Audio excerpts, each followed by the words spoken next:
नमस्कार मेरे प्यारे देशवासियों। कल कुछ ऐसे बातें थी जो मैं आप तक पहुंचाना चाहता था। अभी भी वही कोशिश करूंगा। I often wonder what brought me here. Little did I realise that those baby steps in cricket would lead me to great lifetime memories. I always loved playing sport and cricket was my life. My father, Professor Ramesh Tendulkar, was a poet and a writer. He always supported me and encouraged me to be what I wanted to be in life. The greatest gift I got from him was the freedom to play, the right to play. And I would always be grateful to him for that. There are many pressing matters in our country which requires our attention. Economic growth, poverty, food security, healthcare, among many others. Being a sportsman, I'm going to talk on sports, health and fitness of India, for it has a telling impact on our economy. My vision is a healthy and fit India. जब स्वस्थ युवा तब देश में कुछ हुआ. India is set to emerge as the youngest average age nation in the world by 2020. So the assumption is ये young है तो fit है, but we are wrong. We are the diabetic capital of the world with over 75 million people being affected by this disease. And when it comes to obesity, we are sitting at number 3 spot in the world. The economic burden of these diseases will not allow our nation to progress. According to a UN report, the impact on the Indian economy of non-communicable diseases from year 2012 to 2030 will be $6.3 trillion US. यानी Indian 4 crore रुपये. आपने सही सुना, 4 करोड़ रुपये. मगर ये number हम सब नीचे ला सकते हैं अगर हम सब ने यही कोशिश की कि हमारी सेहत ठीक रहे, सही तरह से एक्सरसाइज करें और कोई स्पोर्ट खेले, तो बहुत कुछ बदल सकता है. But I feel उसके लिए we need a plan to help us become a sporting nation, to change our sedentary lifestyle, unhealthy mindset. हमारे फिटनेस के सेशंस लाइट हो रहे हैं और खाने के सेशंस थोड़े हेवी होते जा रहे हैं. हमें यह आदत बदलनी चाहिए. मुझे लगता है कि इस मोबाइल फ़ोन के ज़माने में हम सब immobile होते जा रहे हैं. Many of us only discuss, but we don't play at all. We need to transform India from a sport-loving nation to a sport-playing nation. Make everyone more active and participative. Inculcate and develop a sporting culture in our country. The northeast of India, which has only 4% population of India, has a vibrant sporting culture. It has produced many sporting heroes, including our boxing icon, Mary Kom. Recently crowned champion weightlifter, Mirabai Chanu, Deepa Karmakar, Baichung Bhutia, Sarita Devi, Sanjita Chanu, and many more. Sport promotes social harmony. President Nelson Mandela's efforts to use the Rugby World Cup in South Africa's journey to become an inclusive state is legendary. Sport has a unique way of building a nation. It builds character for individuals, and character for individuals means character for India. From being a naughty child to chasing a dream to win the World Cup for India, I became more disciplined and more focused. I had a goal and I started planning for it. But the most important aspect was the execution of those plans. Not always did I succeed. There were occasions where I failed. But sports taught me to get back on my feet again and compete in the fairest possible manner. I fondly recall a few lines shared by my father many years ago. पराभव म्हणजे शेवट नाही. हरून घरात बसणं योग्य नाही. कधीतरी एखादा उत्कृष्ट खेळाडूही शून्यावर बाद होतो, पण त्यानंतरचा संघर्षच उद्याचं सामर्थ्य निर्माण करतो. आयुष्याला एक वेगळी कलाटणी देतो. We must build a sporting culture in our country. Otherwise, a young, unfit, unhealthy India is a recipe for disaster. I am humbly proposing a framework of 3 I's here. Invest, ensure, immortalize. Invest. We must invest our own time and effort and ensure our wellness. Each one of us needs to start adopting an active sport and play it regularly. We have our honorable chairperson who loves his game of badminton, much like the famous poet and lyricist Gulzar Saab's love for tennis. Age is no bar, as we are a country where one of the oldest marathon runners is the 101-year-old E.P. Parmeswaran from Kochi, whom I met recently. Our citizens and school children should have access to more sports infrastructure. Open spaces and playgrounds should be retained.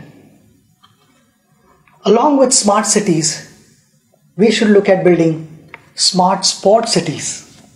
In this context, I appeal to the Honorable Minister for Corporate Affairs, Arun Jaitley ji, to kindly consider a percentage of CSR spends be made compulsory for the development of sports infrastructure. At a policy level, sport should be at par with any other subject in schools. Children representing school, district, state or country should get added marks or grades.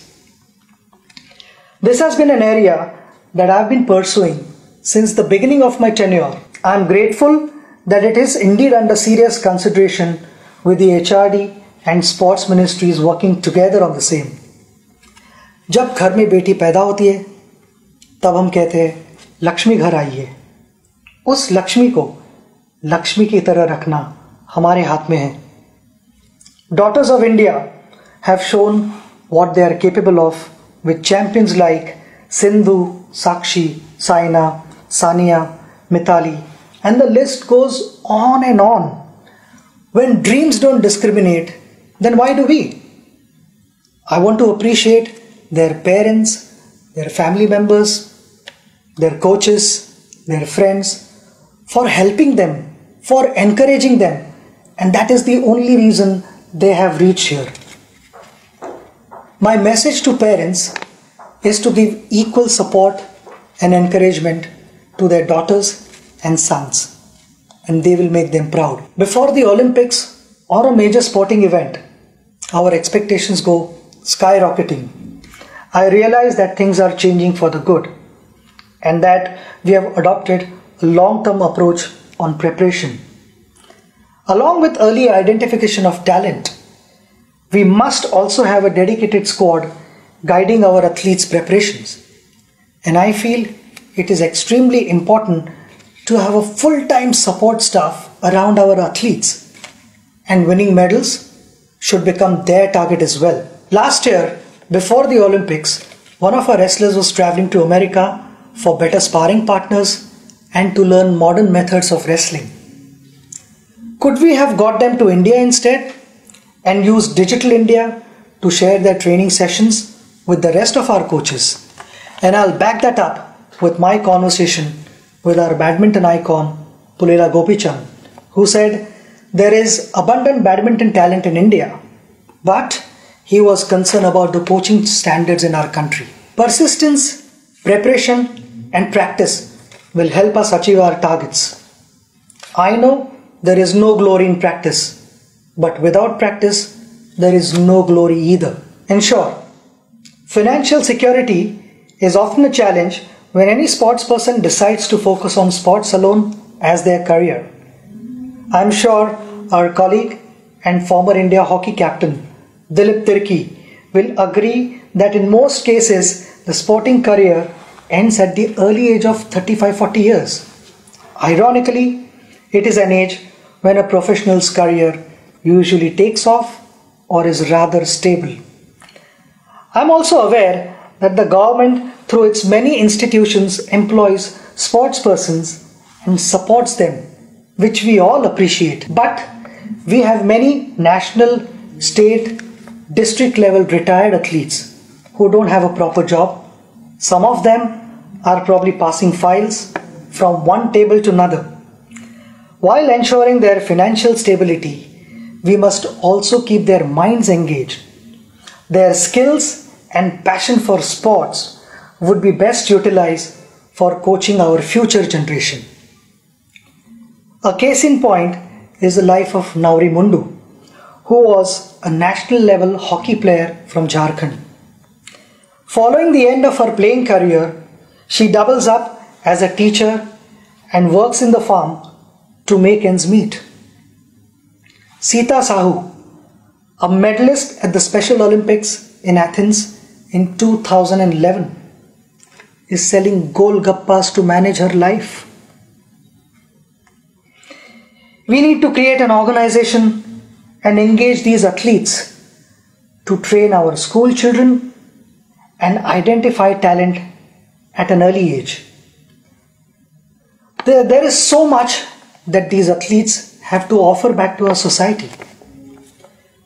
It is also imperative to have health insurance for all our national level athletes. The struggles faced by our hockey great Mohammad Shahid in his last days reiterates the need to prevent such unfortunate situations. The life of Shamsher Khan is another reminder of how we have failed our national heroes. The champion swimmer represented India in the 1956 Melbourne Summer Olympics. He finished 5th place, which continues to be the best Indian finish in the last 6 decades. He developed hearing and heart problems, and due to financial constraints, continued to live with these problems till his death.